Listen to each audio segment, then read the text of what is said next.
Let's bring in Colonel Ann Wright here. Many people know Colonel Ann Wright, of course, as an anti-war activist on a range of different issues. Also, many of us know her for the bold stand she took resigning from the U.S. State Department in protest against the war in Iraq. And thank you so much for being with us here on the Freedom Side. Well, thank you very much. It's a pleasure to be with you on another strange day in Afghanistan, tragic day in Afghanistan. Yeah, and I It think really Rania is is. Please. exactly right. You know, we need to remember the people that supposedly were trying to get out of there, and the ones that died, 60 of them as a minimum, um, as they try to flee what one anticipates will not be a very progressive government. You know, it really is. I mean, there's so many different elements to this and so many different threads to pull on, but maybe I just want to start. I mean, seeing this attack here at the airport, I mean, how have you felt about the way the Biden administration has gone about this? I mean, I think most people agree that the war in Afghanistan should absolutely end, but it just seems that on so many different levels, I don't know, maybe how can it end? Certainly can never end in a good way after 20 years of occupation, but it's just sort of heaping insult onto injury as we also process out. Well, the supposed intelligence failure, which meant that the U.S. government was a little surprised when the Taliban was able to walk into Kabul and essentially, take over everything with Kabul to include the airport, and then that triggering the massive numbers of people who said, "Get me out of here! I don't want to be here with the Taliban," and tons of people with tens of thousands going to the airport.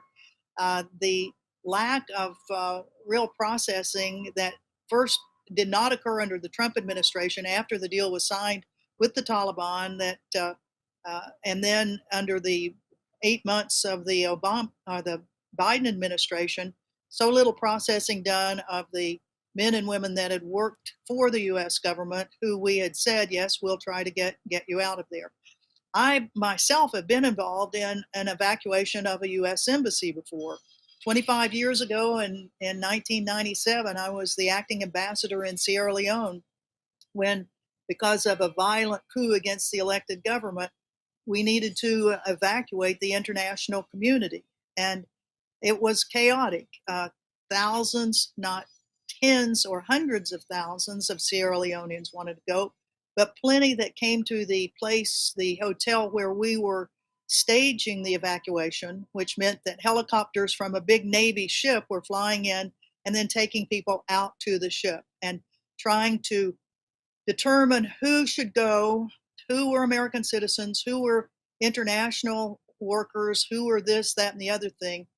Um, was traumatic, and I think I probably still have a little PTSD from that. Now seeing the massive, incredible numbers of people that have arrived at the airport in Kabul, and the over 100,000, which is just an unbelievable number, that have been moved out of Kabul in a period of, 7 days. It is unbelievable. And the tragedy today of the explosions by probably ISIS-K, something that the U.S. intel people got right, that there were going to be attacks on this operation. It's a real tragedy for the people of Afghanistan, for the young men and women of our U.S. military who were there to try to do this humanitarian airlift. So it's a very tragic day.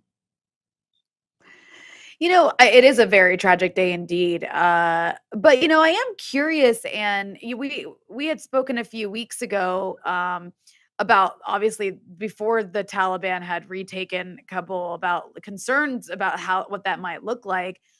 And so far, I have to say I've been somewhat impressed. I mean, it's very early to tell, but I've been impressed with the smoothness of this transition, if you can call it that. Especially with the Taliban's discipline so far. I mean, they have yet to, and might not, as they've stated, target those who work for the government. They have said that they will still allow people to leave. They have the proper paperwork. And then I'm hearing from people on the ground that, so far, people who are very fearful of the Taliban, that despite that fear, so far at least, they haven't done anything insane. They're not going around, executing people, which is what people very much feared, rightly so. So I'm curious from your vantage point, are you impressed, I guess, with the level of discipline shown by the Taliban? And furthermore, do you think this was a smooth transition given how chaotically the US did leave? Well, the fact that the Afghan military essentially crumbled in the face of the Taliban taking province by province by province, and then arriving on the outskirts of Kabul, and men and women of the military and the national police that the U.S. had trained over many years, essentially saying, well, this isn't going to go well for us, and we're going to just kind of disappear and live to fight another day, and maybe under the Taliban, maybe, who knows. But the fact that there was no battle for Kabul has saved thousands of lives.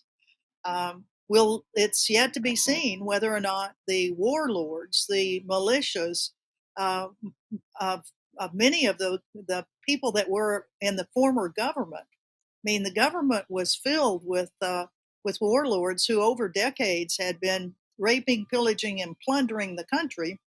General Dostum being one of them, who was at one stage the Minister of Defense and then the Vice President, and uh, uh, Atta Mohammed up in Mazar Sharif, and then we've got the son of Ahmed Massoud that's over in the Panjshir Valley. Uh, there's Hekmatyar, who is a part of the Haqqani network that is apparently thrown in now with the Taliban. But there are a lot of groups that are out there that have weapons, that have used them on the civilian communities before.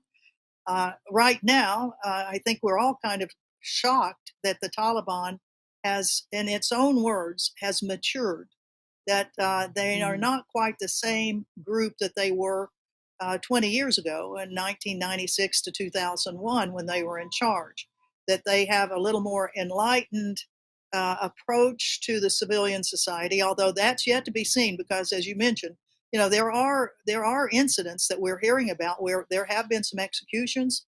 There have been Taliban that have been going door to door, knocking on people's doors, leaving notes. We know who you are. We know what you've done, and you're going to be dead. So, and then the issue of letting girls go to school, that apparently young girls are still able to go in most cities. But women that work for the government are being told, no, don't come to work because you are a woman and we are not having you come here, even though the Taliban has requested that former or government employees return to their work. So there's a lot that's still out. And then the key thing right now for today is whether or not the agreement that they signed with the Trump administration, that is being implemented by the Biden administration, that indeed the Taliban will not allow the soil of Afghanistan to be used by a terrorist group, foreign fighters, things like that. Well, we're already seeing today, they're allegedly the people that committed the suicide attacks are probably from ISIS and probably have a lot of foreign fighters aligned with them. So it is a much quieter scene on one level than we ever anticipated, but certainly the jury is out of what will happen in the future. And speaking of what will happen in the future, so far, the U.S., of course, has imposed sanctions.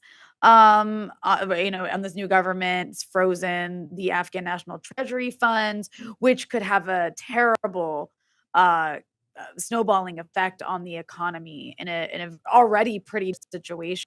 I mean, overnight, basically, an economy that's dependent on outside aid, it was already going to crumble because all that outside aid is leaving with the end of this occupation. So to freeze the treasury fund, that is really just to suffocate the country in such a really just awful, disgusting way. But with this new attack that just happened today, it does seem as though the U.S. is going to have to, at least temporarily, look to the Taliban as some sort of counter terrorism type force with this ISIS threat, especially as are still at the Kabul airport. And you recently wrote this piece and wrote a letter to Secretary of State Anthony Blinken, arguing or asking that they please leave the U.S. embassy open. So can you explain to our viewers why you wrote that letter and what's your reasoning behind that? Well, if we really care about the people of Afghanistan, which is supposedly, one of the reasons that we stayed in Afghanistan, not the reason we went in there to start with, which was reportedly to go after Al Qaeda. And oh, by the way, we'll try to move the Taliban out of the government. But then for the next 19 years, it was, well, we care for the people of Afghanistan and we want health, education, social services, da da da da da da da. So if you really care about the people of Afghanistan, then those types of programs from the United States, I think, ought to continue. And the only way they can do that is if the U.S. Embassy is open. The country now has a new government, a de facto new government. It may not be the government that the U.S. wanted, but it is in power. It does have its own security network that is working with the U.S., although they all failed today when that suicide bomber made it through all these checkpoints and got right up to the gate and blew themselves up. But even the director of the U.S. CIA was in Kabul for the last 2 days talking with the Taliban. We've had extensive continuing talks with the Taliban, what's left of it in Doha, where over 18 months, a large number of U.S. government officials from the State Department, Department of Defense, CIA, you name an agency, and they probably had a delegate that was a part of the negotiating team that was in Doha talking to the Taliban. So it's not like the senior leadership of the Taliban are an unknown quantity to U.S. And to Afghan officials. What's also interesting is that the former president of Afghanistan, Hamid Karzai, has already had a senior Taliban delegation over to his home, and they've talked about who knows what they've talked about. Abdullah, who was the co-executive with Ashraf Ghani in the last government, was involved in that discussion at Hamid Karzai's house. And then, interestingly, the brother of Ashraf Ghani, the former president, has had senior level Taliban over to his home for hospitality. So behind the scenes, there's a lot of discussion going on, I think, about having some sort of a coalition type government, which would be much more acceptable to the international community. And if that comes to pass, I would think, and I would hope, and as I argued in that article about keeping the embassy open, we should not be doing our own retribution and retaliation because yet one more small military force has forced the United States to withdraw from a country. It seems to be kind of the history of the U.S. And usually we do take retribution, retaliation. We put horrible sanctions that hurt the people. There are some, they hurt the senior leadership on some levels, but senior leadership of all these countries know how to get money for themselves. It's the common person that suffers. So if we really do mean what we say, that we care for the people of Afghanistan, then we the U.S. need to release the funds that are the funds of the Afghan people, and we need to put pressure on the IMF and the World Bank and the G7 and any other countries that have had aid programs in Afghanistan, because, as you say, the economy of Afghanistan is totally dependent on international help. They're essentially not an economy that can support governmental functions in Afghanistan. They need help, and if we want to help the people of Afghanistan, we need to keep that embassy open. Well, I think you raised such an important point, and in terms of what does it really mean to care? What does it really mean to play a positive role? And it seems that even though the media doesn't seem to be learning anything from this, that really a big lesson of this is that the only way for there to be some form of peace in Afghanistan is to give up this sort of US British great game approach to Central Asia of trying to determine everything that every country in the region is going to do. Well, you're exactly right. The latest empire to fall victim to the Great Game Syndrome is us, and the Brits were a part of it. The Soviets were a part of it. We are a part of it.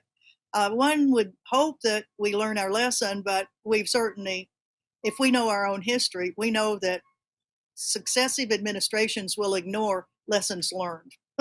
And our role as activists and concerned citizens is to keep pressure on our U.S. politicians and remind them of the history of our country, the pitiful history of thinking that military actions are what are needed to resolve political and economic issues.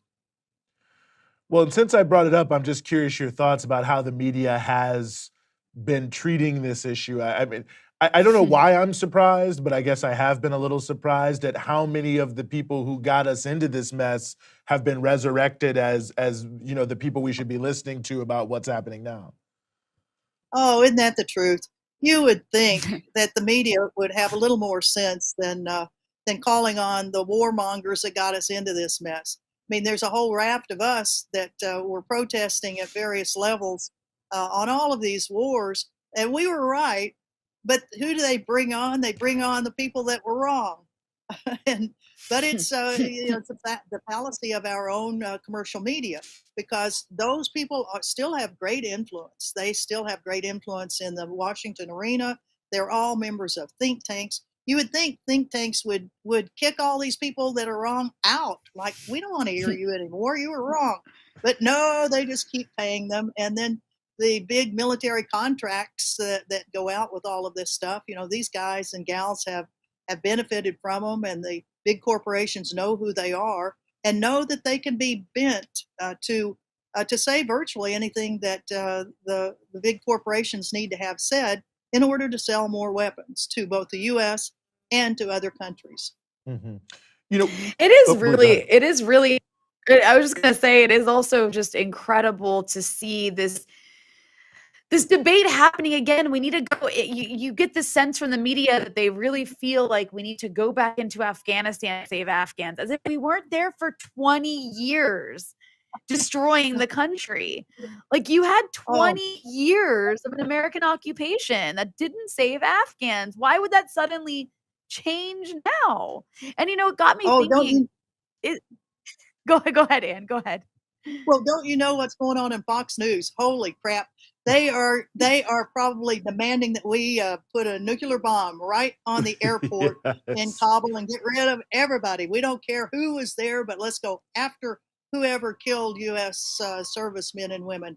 And of course, as you're saying, never saying, well, one of the reasons that this has happened, here's the kind of the history of it, and the way you prevent further loss of life is getting us out of there. As the Nobel Peace Laureate from Afghanistan, Malala Yousafzai, said, that there were three enemies to Afghanistan.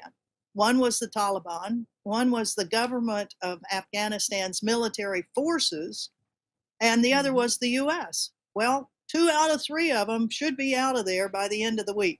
And so they're only left with one enemy. And she said, and we can probably handle that one. If it's only one we have to go after, but 3 of them, there was never any hope for us, the citizens. Mm-hmm. Right. And it's just, it got me thinking, I can't really think of any American military adventure that made things better.